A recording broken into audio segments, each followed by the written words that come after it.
Não é assim que você está hoje? Em relação ao Vasco, quero dizer, cansado, para baixo, sem energia. Que saudade, hein? Vou te falar uma coisa. Que saudade da segunda-feira passada. Domingão, dia 17, quero dizer, 6-0. Uma segunda-feira maravilhosa. Poxa, tem torcedor que comenta assim, mas poxa, vocês são muito iludidos, né? Em relação à galera que comemora um pouco a mais, né? Em relação a esse resultado contra o Santos. Mas não é o caso, cara. Não é isso. É aproveitar aquele momento raro que você tem de alguma felicidade, sabe? Porque é muito difícil. E eu acho que agora o torcedor, ele tá bem consciente, tá? A gente não coloca mais expectativa nenhuma. O que eu quero dizer? Agora, no jogo contra o Botafogo, pode acontecer um milagre, o Vasco, né, ter um bom resultado, uma boa atuação, e aí você pensa, agora vai, contra o Sport lá. Não vai, não vai. É jogo a jogo.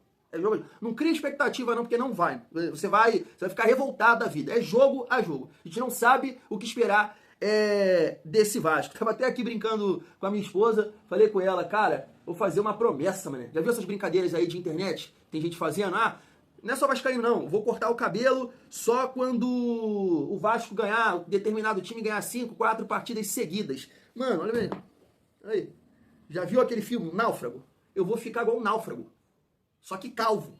O náufrago calvo, aí cabeludo, cheio de uma entrada aqui, outra aqui, aí, né? Meu Deus do céu, não dá nem pra fazer esse tipo de brincadeira. Por isso que a gente aproveita muito, né, ali o resultado contra o Santos. E agora eu tô aqui também pedindo a Deus para iluminar a cabeça do meu treinador, que é um gênio.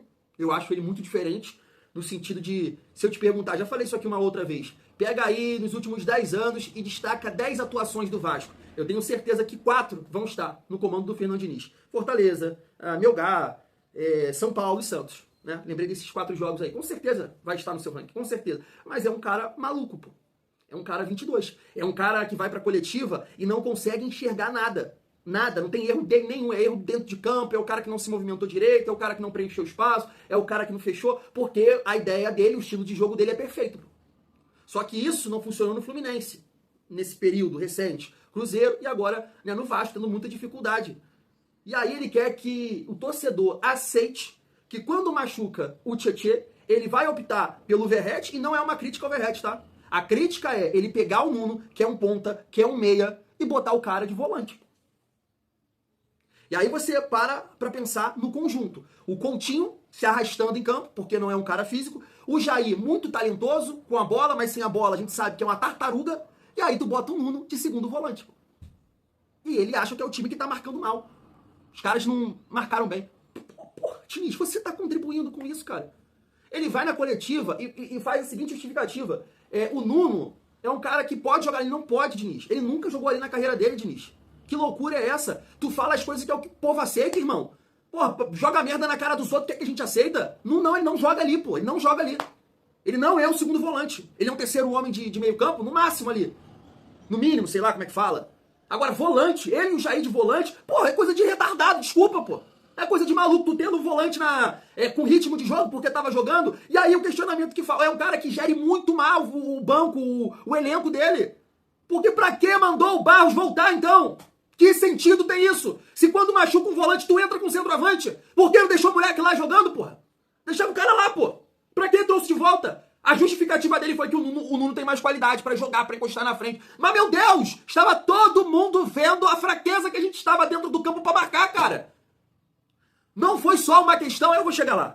Eu vou chegar lá, né, colocando aqui alguns cortes aqui do Casimiro, do André Henninger também, narrador lá da TNT Sports, falando sobre o trabalho do Diniz, porque ele faz um recorte, né, desses 2 jogos, dizendo o seguinte, não tá tudo errado, mas a gente precisa ter um olhar para a vitória do Vasco também contra o Santos. A gente pega, né, compara o jogo contra o Santos, Corinthians e Juventude. E aí a gente pensa, poxa, o que o Juventude e o Corinthians tiveram nesses 2 jogos que o Santos não teve? A gente precisa também. Não dá para só colocar na conta, o Vasco não tem esse time todo não, Diniz, de você achar que é uma coisa específica nossa. O Vasco não ganhou do Juventude, não ganhou do Corinthians, porque a gente não jogou.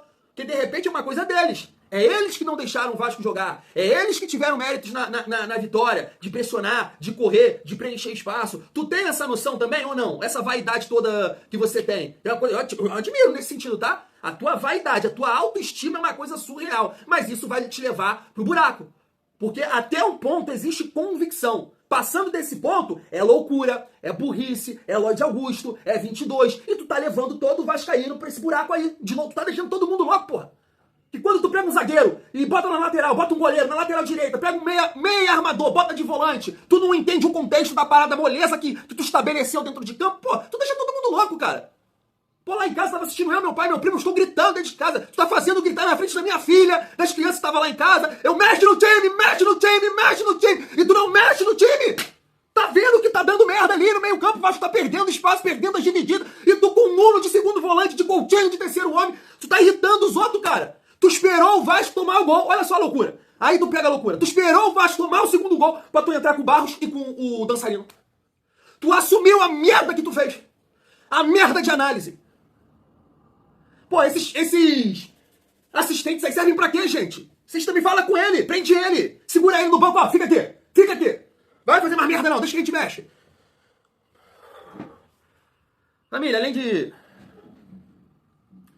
E a gente vai trocando uma ideia aqui, né, falando um pouco mais do trabalho dele, trazendo aqui alguns números, algumas opiniões e, claro, finalizar com o mercado da bola.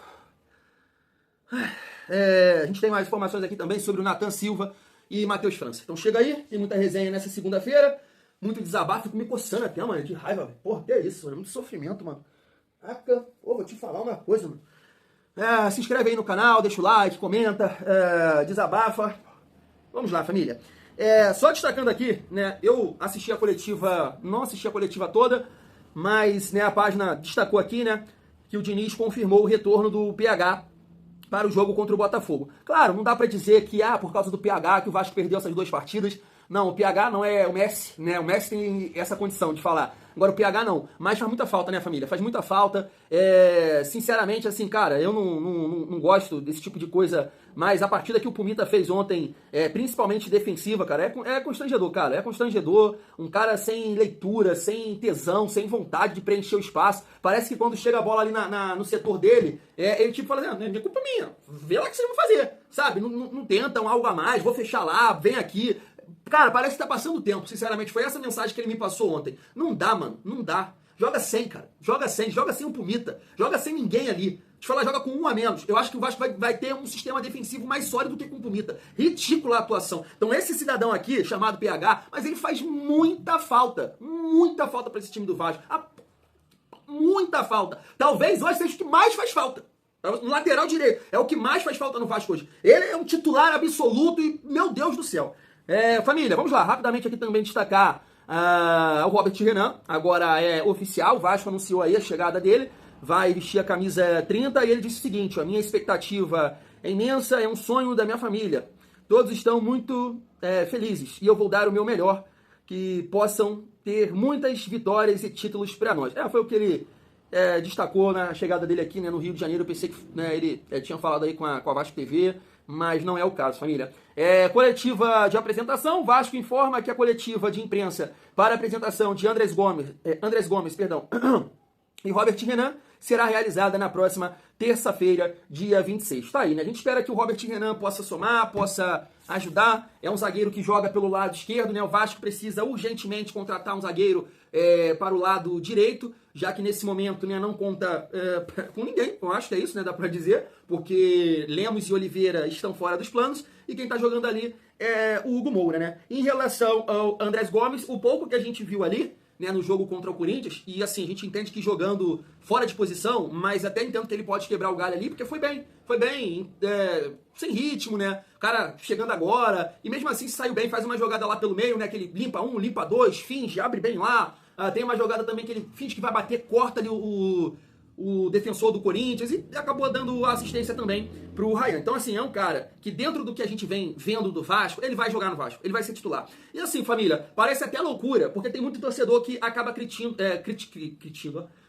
a gente por determinada análise e a gente muda aqui. Mas futebol é assim, futebol é altos e baixos, o jogador não consegue performar, tem uma queda física, tem uma queda de confiança. Então, quando você pensa aqui, o que você pensa aqui, pode mudar aqui, isso faz parte do futebol. Tem vários jogadores que não conseguem manter ali um rendimento que você elogiou, que você defendeu o titular absoluto, e aqui, Paulinho é um exemplo disso.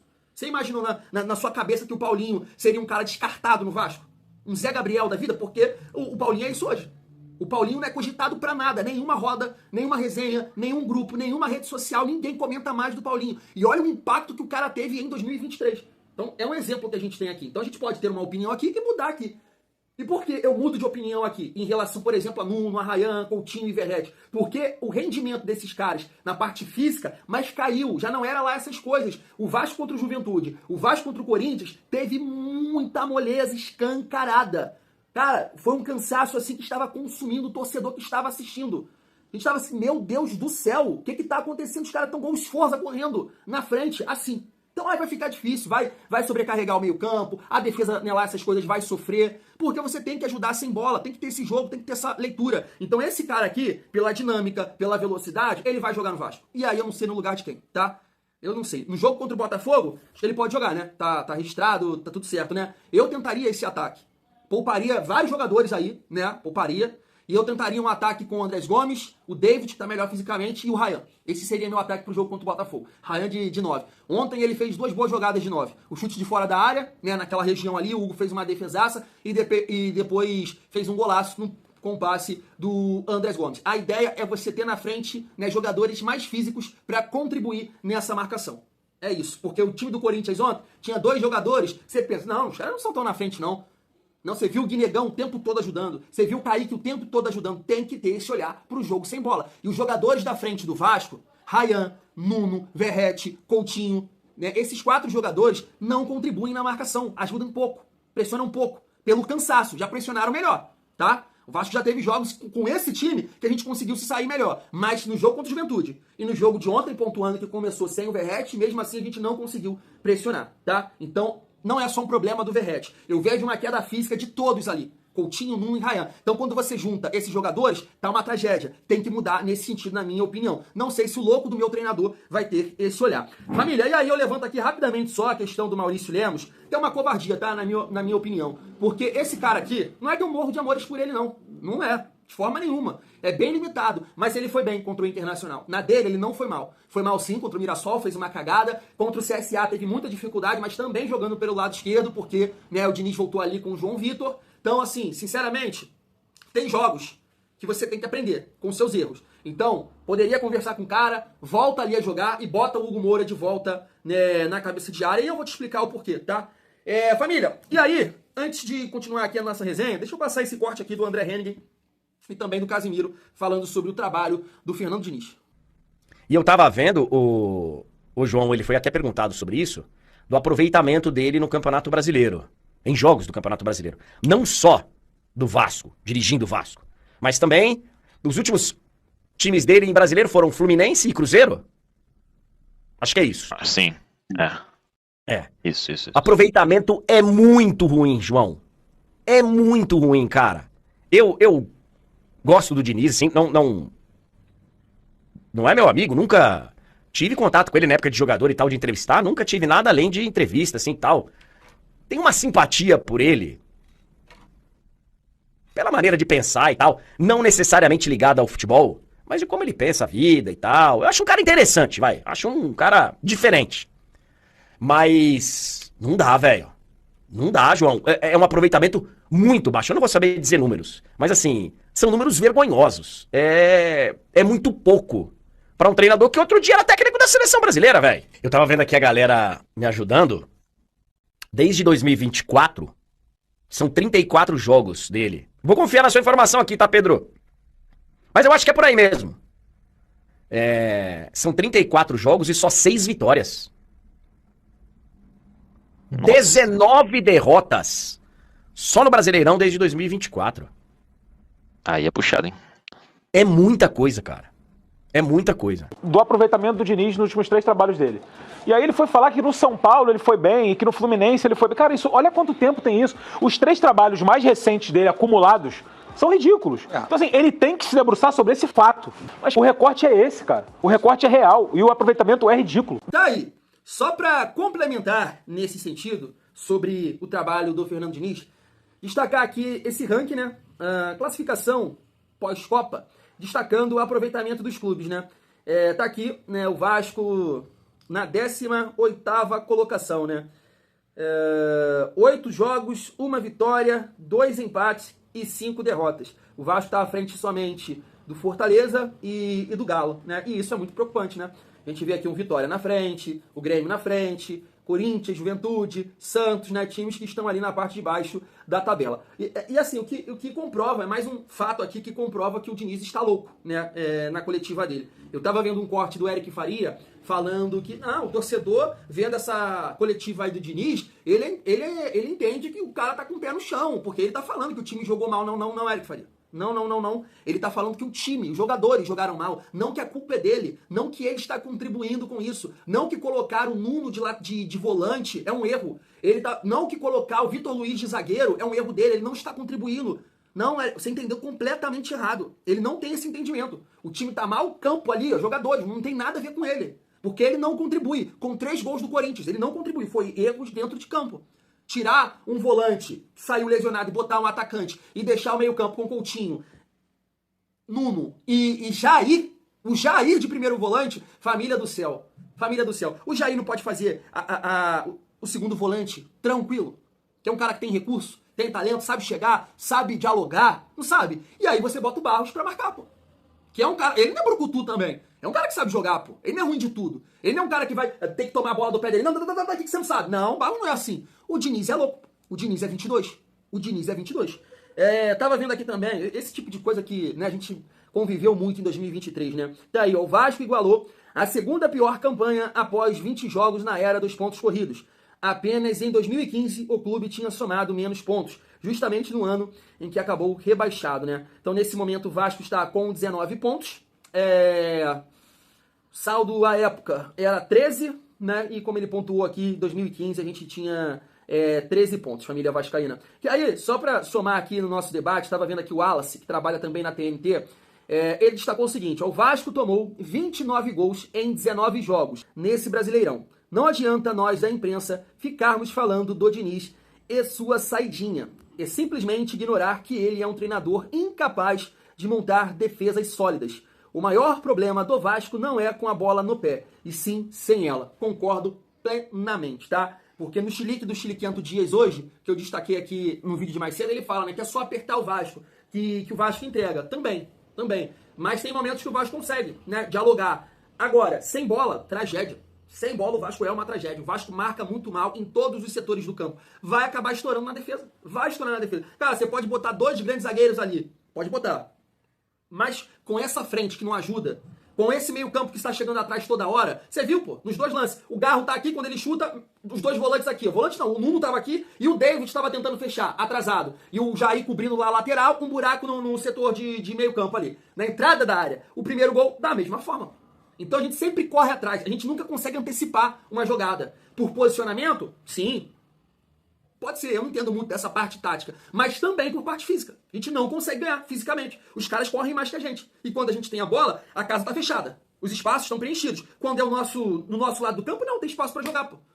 O André Ramalho no primeiro gol, o cara tem espaço para jogar lá, o cara acha o Bidu aqui e o cara faz o gol sozinho. Isso é uma loucura, pô. Posicionamento? Também. Mas parte física. Família, não sai nada direito. Se os jogadores estiverem cansados, não sai nada direito. E a parte física do Vasco não é que, eu tô colocando na conta da preparação física, não. Isso é biotipo, isso é característica. O nosso time é pesado, o nosso time é lento, o nosso time cansa rápido.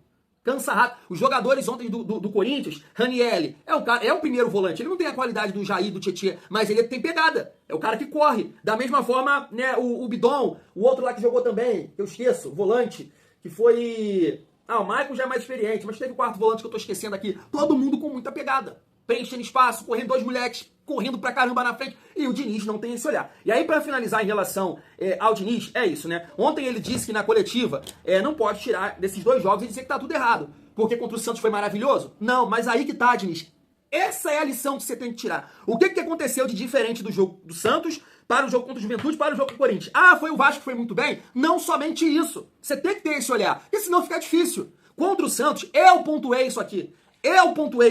O Santos joga, tem jogadores de qualidade, Neymar, Zé Rafael, Bom Tempo, Guilherme, né, Barreal, Tiquinho Soares, com bola. Esse time sabe jogar. Acabou que não teve um dia legal, teve algumas chances. Concordo com a galera que fala que se determinada bola entra aqui, ali, né, no gol, tá? Ó, lá ele, como a galera fala aí. O jogo poderia complicar? Sim. Sim, poderia. Mas sem bola, o Santos não tem intensidade. Eu falei ou não falei isso aqui? O Santos tem o mesmo problema do Vasco. Intensidade para marcar. Olha o Guilherme recompondo. Olha o Barreal. Neymar marca alguém. Tiquinho Soares pesadão. O Zé Gabriel, o Zé Rafael já com uma certa idade. Não é aquele jogador que era lá do Palmeiras. Um time com muita dificuldade para marcar. E o Vasco conseguiu se impor nesse sentido. Quando foi encarar o Juventude e o Corinthians, que eles foram intensos o tempo todo do jogo, o Vasco não consegue se criar.